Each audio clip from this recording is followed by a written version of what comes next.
we had a change of government. We are now looking at a coalition that is going to unite and liberate this country. I'll begin by accepting the challenge given by my younger brother, Rigji, that I should unite, or rather be the convener of this group. And I'm going to say, subject to their consent. Yes, I am willing to do that. And I can see my twin brother here. He'll be at hand to help me do that. And I have had the willingness of all my brothers present, and also our East African brothers and sisters, about cooperation beyond the border. As People's Liberation Party, we are not just rebranding to have a new look. We are also renewing our commitment to the people of Kenya, our commitment to place your needs first, to fight, to unite and liberate Kenya, to stand with other leaders in order to accomplish this. The task ahead of us cannot be accomplished by one person or one political party. It's a task for all people of goodwill. You may wonder, how are we going to do this? I've expressed my wish to run for president. So has my twin brother. So has our young brother, who I should call my son, Murara Kebaso. Na kila mtu na wengine hapa wako na hizo nia. Na wengine watajitangaza baadaye. And everybody is worthy. Every dream is valid. Kila mtu aendeleze ndoto yake, lakini zote tukiweka Kenya mbele. Tukijua Kenya ndio ya muhimu kuliko mmoja wetu. That each one of us must subordinate their interests to the interests of the nation. And whoever gets selected as a candidate through a transparent method that we shall devise, we shall all queue behind that person. I may have said I don't want to be deputy. That doesn't mean I cannot support another candidate. I don't have to be in that ticket. But I will put my commitment 100% if I am not the candidate to deliver victory to Kenyans. We must liberate ourselves from economic oppression.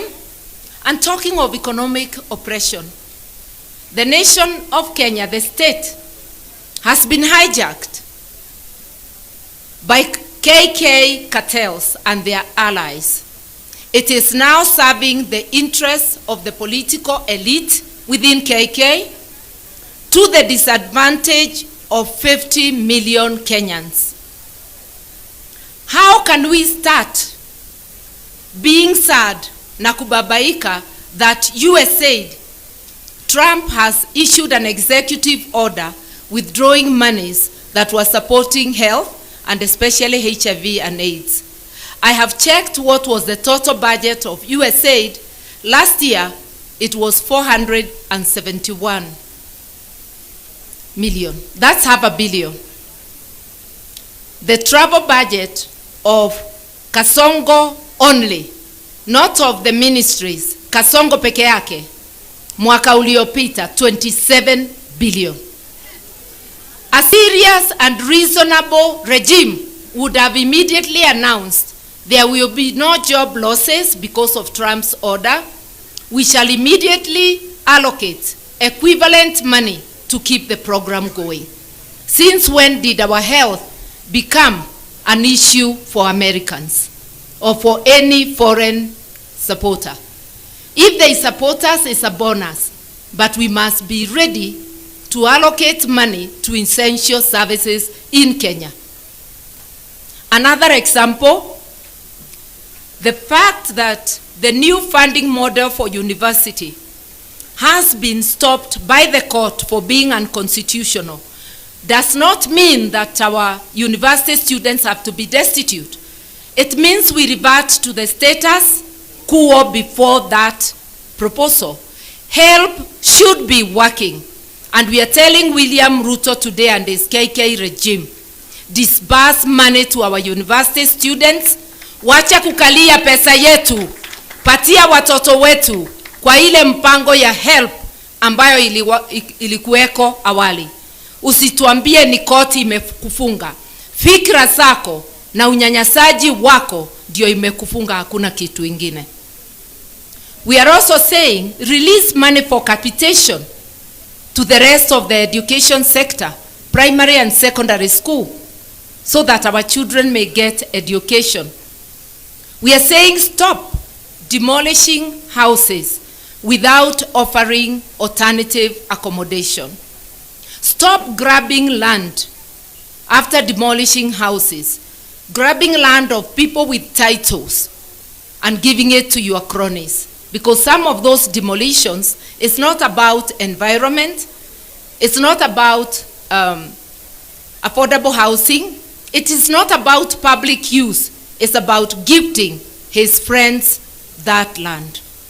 Stop grabbing land, and especially land belonging to the poor and vulnerable.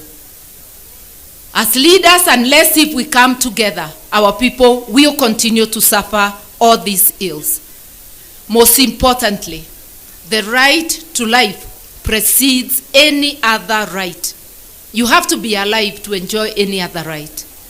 Stop abducting and executing our people, especially our youth. Stop abducting foreign nationals and disappearing them forever, because there is an Ethiopian who was disappeared forever, Gabriel Michael. And others we don't know. Stop abducting people who are here legitimately, either as visitors or as refugees. This game of abduction, and it appears there is an East African cooperation which has emerged between rogue regimes of Uganda, Tanzania, and Kenya, because that's where we have seen the cross-border abductions in East Africa. As citizens, we must resist. Our constitutions, the Constitution of Uganda, the Constitution of Kenya, the Constitution of Tanzania, the Constitutive Act of East Africa Federation, all are against such acts. You want to pursue somebody across the border, go to court, get a warrant, let the court give you an order to extradite that person to their country. How can states behave in a roguish fashion? Uongozi wa kijambazi. And yes, it looks like William Ruto is in a hurry to graduate as a dictator. Our constitution does not allow dictatorship. As citizens of Kenya, we must unite and thwart his graduation into a dictator.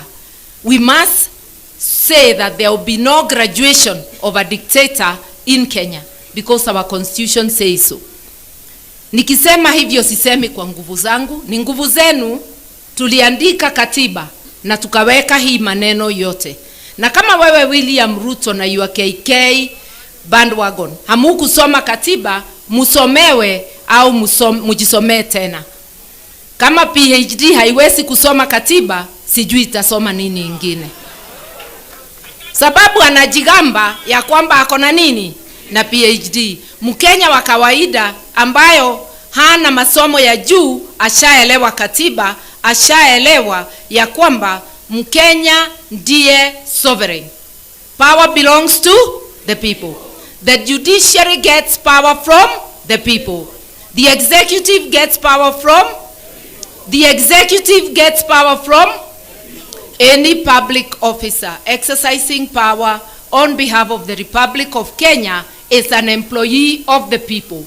I want to request to actually call upon all our civil servants, all state officials, all members of parliament to remember that it's not Kasongo who has put them in the place they are. They are there courtesy of the people of Kenya. Hii si ile wakati tulikuwa tukisema mtukufu rais. Mtukufu sasa ni mwananchi Mkenya. So let us work for Kenyans with seriousness, with commitment, with dedication. Anybody earning a salary, you are earning it courtesy of the sweat of your brothers and sisters from Kenya. If you don't work for them, you are stealing from them because you are receiving money for work not done. Nikienda kufupisha sana, mi nataka kusema, wale wanasema bona rangi inakaa kama ya mwingine. Haikai kama ya mwingine. Hakuna mtu Kenya ako na purple, lilac. Lilac ni ile lighter purple na white. Hizo zikiunganishwa tatu, we are unique, nobody else. Look at that building with purple, lilac and white. Tell me whether anybody else has that. These are our colors. Hakuna mtu anaweza own a single color together. That combination is unique to the People's Liberation Party. Na wewe ujue hata wardrobe yako, ukikaa miaka unarebesha, pengine umenona, pengine umekonda. We needed to renew ourselves as we renew our commitment to the people of Kenya. Our biggest commitment is to ensure Kenya is under the rule of law. Kenya fights corruption with whatever other knowledge you have, whether it is in economics, whether it is in education, in environment, in governance. Without observing the rule of law, nothing will move. Imagine our Bible, our political Bible, is the Constitution. It tells you how to apply public finances. It tells you the qualities of a leader. It tells you how a leader should behave when they are in office. And office is not to be used for personal gain. It is to be used for the collective good of Kenyans. We are ready to do that. We are ready to be that party that will do that. But we cannot do it alone. We will stand with our brothers and sisters. Unity, the call for unity, is the foundation of the liberation movement. And our commitment today is to do just that.